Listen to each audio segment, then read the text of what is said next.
Американскиот државен секретар Џон Кери ги предупреди членовите на Конгресот дека излегувањето од нуклеарниот договор со Иран би значило зелено светло за Техеран да се врати кон напорите да дојде до атомска бомба. Според него алтернатива на овој договор не е подобар договор, туку неостварлива фантазија.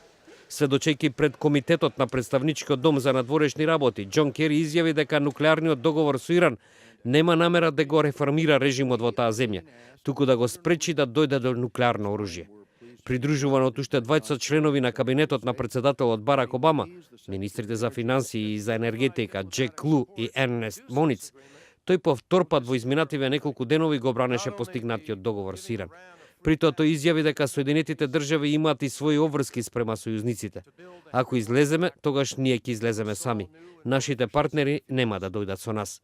Уште повеќе тие ќе ги напуштат тврдите меѓународни санкции, кои всушност го доведоа Иран на преговарачка маса, изјави Кери, кој во минатата недела беше овинат од некои републикански сенатори дека за време на преговорите бил изигран од иранската страна. Ништо во овој договор не е изградено врз доверба. Ништо, рече тој откако председавачот на Комитетот за надворешни работи, републиканскиот конгресмен Ед Ројс оцени дека Иран, како што рече, измамил во врска со секој договор што го има подпишано. Според демократот Елиот Енџел, пак, договорот би можело да биде само стискање на копчето за пауза во врска со напорите на Иран да дојде до атомска бомба. Кери на тоа одговори дека со договорот на Иран перманентно му се забранува да развива технологија за нуклеарно оружје и оти затоа се поставени многу рестрикции не само во наредните 20 на години, туку за секогаш. Во меѓувреме, Сандер Левин, еден од најпроминентите демократи во представничкиот дом, кој е силен поддржувач на Израел, изјави дека ќе го поддржи договорот со Иран, бидејќи тоа било најдобриот начин да се спречи таа земја да развие атомска бомба.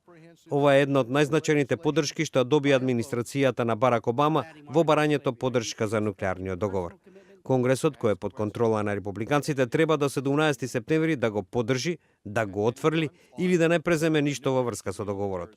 Отфрлањето ќе го спречи Обама да ги укине повеќето американски санкции, клучна компонента во нуклеарниот договор.